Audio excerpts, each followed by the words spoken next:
2.2 এরপরে 5 পয়েন্ট গাঁজা আপনি সেবা করতে পারবেন। আর আল্লাহ পাক রব্বুল আলামিন সূরা আর রহমানের মধ্যে বলে ফাবিয়া ইয়া আলাই রব্বুকুম আতুকাজ্জিমান, তুমি কোন নিয়ামতকে অস্বীকার করবা?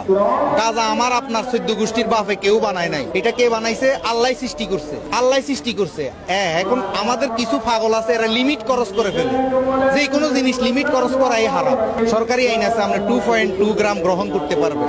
এখন আপনি যারা গাঁজা খায় এদেরকে আপনি মদকা দর্পণে দিতে পারেন। নাহমাদুহু ওয়া নুসাল্লি আলা রাসূলিহিল কারীম, আম্মা বা'দ। আমি আজকে আপনাদের সামনে আলোচনা করব, গতকালকে একটা ভিডিও ভাইরাল হয়েছে, দেখেছি যে বাংলাদেশের একজন বিতর্কিত বাউল শিল্পী, সে এক সাক্ষাৎকারে কথা বলতেছে যে গাঁজা 2.2 থেকে 2.5 পর্যন্ত খাওয়া বৈধ এবং জায়েজ। আর সে কথা বলে যে গাঁজা আল্লাহ তাআলার পক্ষ থেকে একটা নিয়ামত। যদি এটা নিয়ামত না হইতো তাহলে বিভিন্ন দেশের বর্ডার ক্রস করে এত সিকিউরিটির পরেও আমাদের হাতে কিভাবে পৌঁছে? এখানে আল্লাহ তাআলার ইঙ্গিত আছে যে আমরা যেন গাঁজা খাই, নাউযুবিল্লাহি মিন যালিক। অথচ গাঁজা নেশার অন্তর্ভুক্ত, গাঁজা খাওয়া হারাম কোরআনে স্পষ্ট ভাষায় আছে। কোরআনে 3টা ধাপে নেশার, খামারের হুরমত নাজিল হয়েছে। সর্বপ্রথম খমরের ব্যাপারে যে আয়াতটা নাজিল হয়েছে সে আয়াতটা হলো সূরা বাকারার 229 নম্বর আয়াত। এই আয়াতে আল্লাহ বলেন, ইয়াসআলুনাকা আনিল খামরি ওয়াল মাইসার কুল ফীহিমা ইসমুন কাবীরুন। যে আল্লাহ বলেন, নবী আপনার কাছে তারা জিজ্ঞাসা করে মদ ও জুয়া সম্পর্কে, আপনি বলে দিন উভয়টা অপরাধ, ও মানাফিউ লিন-নাস, এবং মানুষের এতে কিছু উপকার রয়েছে, তবে উপকারের চেয়ে ক্ষতি বেশি। এই আয়াতটা যখন নাজিল হয়েছে তো তখন সাহাবায়ে কেরাম কিছু কিছু সাহাবী মদ পান করতেন, যেহেতু আগের থেকে এর প্রচলন ছিল, আদিকাল থেকে মদের প্রচলন ছিল। তো অনেক সাহাবায়ে কেরাম এই মদ ছেড়ে দিয়েছেন এই আয়াতটা নাজিল হওয়ার পরেই। এরপরে যখন দ্বিতীয় ধাপে আল্লাহ তাআলা মদের হুরমতের ব্যাপারে আয়াত নাজিল করেছেন, সে আয়াতটি হলো সূরা নিসার 43 নম্বর আয়াত।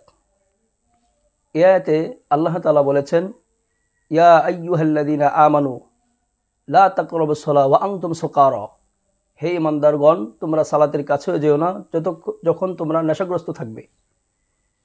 এই আয়াত নাজিল হওয়ার পর সাহাবায়ে কেরামের মধ্যে মদ পানকারী অনেক কমে গেছে, যেহেতু সাহাবায়ে কেরাম ফরজ নামাজের পাশাপাশি 5 ওয়াক্ত নফল নামাজও পড়তেন, তাহাজ্জুদ, ইশরাক, আওয়াবিন, চাশত এগুলো নামাজ পড়তেন। সাহাবায়ে কেরাম নফল নামাজের গুরুত্ব আমরা যে ফরজের গুরুত্ব দিই এর চেয়ে বেশি গুরুত্ব দিতেন। তো সাহাবায়ে কেরাম দেখলেন যেহেতু মদ পান অবস্থায় নামাজের কাছেও যাওয়া যায় না, সেহেতু তেনারা মদ পান অনেকে ছেড়ে দিলেন। এরপরে তৃতীয় ধাপে মদের চূড়ান্ত হারাম বিধান নাজিল হয়ে যায়। এটা ইসলামের আবির্ভাবের 17 বছর পরে 627 ইংরেজিতে। এরপরে সাহাবায়ে কেরাম মদ চিরতরে মদ থেকে তিনারা বিদায় নেন। চূড়ান্ত হারামের আয়াতটি হলো সূরা মায়েদার 90 নম্বর আয়াত। এই আয়াতে আল্লাহ বলেছেন, ইয়া আইয়ুহাল্লাযীনা আমানু ইন্নামাল খামরু ওয়াল মাইসার ওয়াল আনসাবু ওয়াল আজলামু রিজসুম মিন আমালিশ শাইতান। যে আল্লাহ বলেছেন, হে ঈমানদারগণ, মদ, জুয়া, পূজার দেবী এবং ভাগ্য নির্ধারণের স্বর এগুলা শয়তানের অপবিত্র একটা কাজ। এই আয়াত নাজিল হওয়ার পর সাহাবায়ে কেরাম চিরদিনের জন্য মদ ছেড়ে দিয়েছেন। এই আয়াত নাজিল হওয়ার পরে আল্লাহ রাসূলের পক্ষ থেকে একজন ঘোষণাকারী প্রেরণ করে ঘোষণা দিয়ে দিলেন। তখন হযরত তালহা রাদিয়াল্লাহু আনহু ঘরে মদের অনুষ্ঠান চলতেছিল। যখন এই ঘোষণা শুনতে পেলেন সাথে সাথে মদগুলা জমিনে ঢেলে দিলেন। আর সেদিন মদিনার অলিতে গলিতে মদের বন্যা বয়ে দিয়েছিল সাহাবায়ে কেরাম, যেহেতু মদের চূড়ান্ত হুরমত নাজিল হয়ে গিয়েছে। তো মদ পান করা এটা হারাম, কবিরা গুনাহ, স্পষ্ট কোরআনের আয়াতের দ্বারা হুরমত সাব্যস্ত হয়। এখন কোনো ব্যক্তি যদি বলে যে এই সমস্ত গাঁজা এগুলা আল্লাহ তাআলার পক্ষ থেকে নিয়ামত, এগুলা আল্লাহ তাআলার বিধানের ব্যাপারে বিদ্রুপ করা ছাড়া আর কিছু নয়।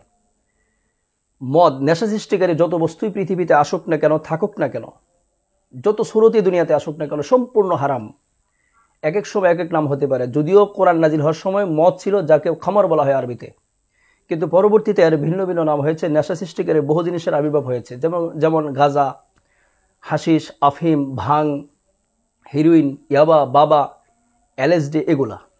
আর কিছু আছে লিকুইড জাতীয়, যেরকম ফেন্সিডিল, এরকমভাবে আছে যে বিয়ার, বিভিন্ন নাম হতে পারে। কিয়ামত পর্যন্ত আরও বিভিন্ন নামে নেশা সৃষ্টিকারী বস্তু আসতে পারে, কিন্তু আল্লাহ রাসূল সাল্লাল্লাহু আলাইহি ওয়াসাল্লাম এমন একটা কথা বলে দিয়ে গিয়েছেন যে কথার দ্বারা সমস্ত নেশা সৃষ্টিকারী সমস্ত বস্তু হারাম সাব্যস্ত হয়ে যায়। যেমন আল্লাহ রাসূল বলেছেন, কুল্লু মুস্কিরিন খামরুন ও কুল্লু খামরিন হারামুন, প্রত্যেক নেশা সৃষ্টিকারী বস্তুই মদ, আর মদ খাওয়া হারাম, মদ পান করা হারাম, নেশা সেবন করা হারাম। তো যেই জিনিস 5টা জিনিসের উপর আক্রমণ করে সেটা অবশ্যই নিষেধ, অবশ্যই হারাম। 5টা জিনিস হলো যে দিলে আক্রমণ করে, নসলে আক্রমণ করে, মালে আক্রমণ করে, আকলে আক্রমণ করে, লফজে আক্রমণ করে। এই 5টা জিনিসের উপর আক্রমণ যে জিনিস করে এটা হারাম। আর এই 5টা জিনিসের উপরই খামার, নেশা সৃষ্টিকারী বস্তু আক্রমণ করে থাকে। নেশা করা এগুলা তার আখিরাতও ধ্বংস করে, দুনিয়াও ধ্বংস করে। যারা নেশার সাথে জড়িত তারা আস্তে আস্তে শারীরিকভাবে অসুস্থ হয়ে পড়ে, যক্ষা, কিডনি, এবং এই রোগে সে মারা যায়। এবং সে 40 বছর বয়সী লোকটা, জার্মানির এক ডাক্তার বলেছে যে 40 বছরের যুবকও সে 60 বছরের মতো বৃদ্ধ হয়ে যায়, অচিরেই তার ক্ষয় হয়ে যায়। শারীরিক ক্ষতি, মানসিক ক্ষতি, আর্থিক ক্ষতি। যে ব্যক্তি নেশাখোর হবে তার আল্লাহর সাথে কোনো সম্পর্ক থাকে না। নেশা করার যতগুলা শাস্তি আছে সবগুলা শাস্তি ভয়ঙ্কর। হাদিসের মধ্যে আছে যারা নেশা করে তাদেরকে হাসরের ময়দানে মূর্তি পূজকদের সাথে তুলে দেওয়া হবে, উঠানো হবে, তারা মূর্তি পূজক সমতুল্য। এরকম বড় অপরাধ। মেশকাতের হাদিসে আছে লা ইয়াদখুলুল জান্নাতা মুদমিনুল খাবার, মদ পানকারী জান্নাতে যাবে না। আল্লাহ রাসূল যখন মেরাজে গেলেন, এক শ্রেণীর মানুষকে দেখলেন কবরে এমন আযাব হচ্ছে যে আযাবটা হলো তাদেরকে জাহান্নামীদের রক্ত, গোশত এগুলার পুরা সার নির্যাস এর পানি জাতীয় বস্তু পান করানো হচ্ছে, তাকে তিনাতুল খাবাল বলা হয়। হাদিসের মধ্যে আছে, হাদিসটা আবু দাউদ শরীফের 3674 নম্বর হাদিস। এই হাদিসের মধ্যে আছে আল্লাহ তাআলা লানত করেছেন মদ সংক্রান্ত 10 ব্যক্তিকে, যারা মদ পান করে, যারা মদ বহন করে, যারা মদ ক্রয় করে, যারা মদ বিক্রি করে, যারা মদ যাদের জন্য গ্রহণ করে, যারা যাদের ইশারায় মদ সংগ্রহ করে, যারা মদের জন্য ফল সংগ্রহ করে, যারা ফল থেকে রস নিংড়ায়। এরকম 10 ব্যক্তির ব্যাপারে আল্লাহ তাআলা লানত করেছেন, আল্লাহর লানত সরাসরি। তো মদ পান করা অবশ্যই হারাম। তিরমিজি শরীফের 1862 নম্বর হাদিসের মধ্যে আছে যে রাসূলুল্লাহ সাল্লাল্লাহু আলাইহি ওয়াসাল্লাম বলেছেন, যে ব্যক্তি মদ পান করবে তার 40 দিন নামাজ কবুল হবে না, আর তওবা করবে তওবা কবুল হয়ে যাবে। আবার মদ পান করবে, আরো 40 দিন তার নামাজ কবুল হবে না, তওবা করবে তওবা কবুল হয়ে যাবে। আবার মদ পান করবে, 40 দিন নামাজ তার কবুল হবে না, তওবা করবে তওবা কবুল হয়ে যাবে। যে ব্যক্তি আবার মদ পান করবে তাকে তিনাতুল খাবাল থেকে পান করানো হবে। সাহাবায়ে কেরাম জিজ্ঞাসা করলেন, ইয়া রাসূলুল্লাহ, তিনাতুল খাবাল কি? আল্লাহ রাসূল বলেছেন, তিনাতুল খাবাল হলো জাহান্নামীদের রক্ত, পুঁজ এর সার নির্যাস, এগুলা তাদেরকে পান করানো হবে। নাউযুবিল্লাহি মিন যালিক। মদ পান করা জঘন্যতম অপরাধ, নেশা শ্রবণ করা জঘন্যতম অপরাধ। এই অপরাধটাকে যদি কেউ নিয়ামত বলে, এটা আল্লাহ তাআলার বিধানের সাথে বিদ্রুপ ছাড়া আর কিছু নয়। এখন সে ব্যক্তি যে বললো, এই বাজার বুজারি, সে ব্যক্তি বলল আল্লাহ তাআলা নিয়ামত, সে আয়াত দিয়ে দলিল দিল, ফাবি আইয়া আলাই রাব্বিকুমা তুকাযিবান, আল্লাহ তাআলার কোন নিয়ামতকে তুমি অস্বীকার করতে পারবা? সে বোঝাচ্ছে যে মদ এটা, গাঁজা এটা নিয়ামত। হ্যাঁ, গাঁজা নিয়ামত, ঠিক। কিভাবে নিয়ামত? যে গাঁজা আপনার সামনে আছে, প্রশাসনিক কোনো বাধা নাই, কেউ দেখবে না, ঘরের ভিতরে আপনার সুযোগ আছে মদ পান করার অথবা গাঁজা খাওয়ার।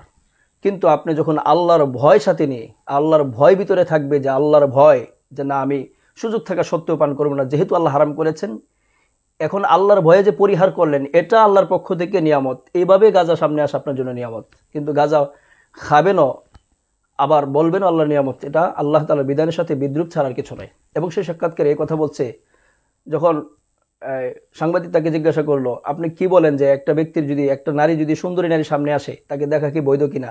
সে বলছে, আরে তারে দেখা তো উত্তম, কারণ যে আল্লাহর নিয়ামত, সে নারী আল্লাহর নিয়ামত। নাউযুবিল্লাহি মিন যালিক। যে জায়গায় আল্লাহ বলেছেন, তোমাদের সামনে যদি গায়রে মাহরাম নারী আসে, তোমরা তোমাদের চক্ষুকে নিচু করে ফেলো, স্বয়ং আল্লাহ বলেছেন।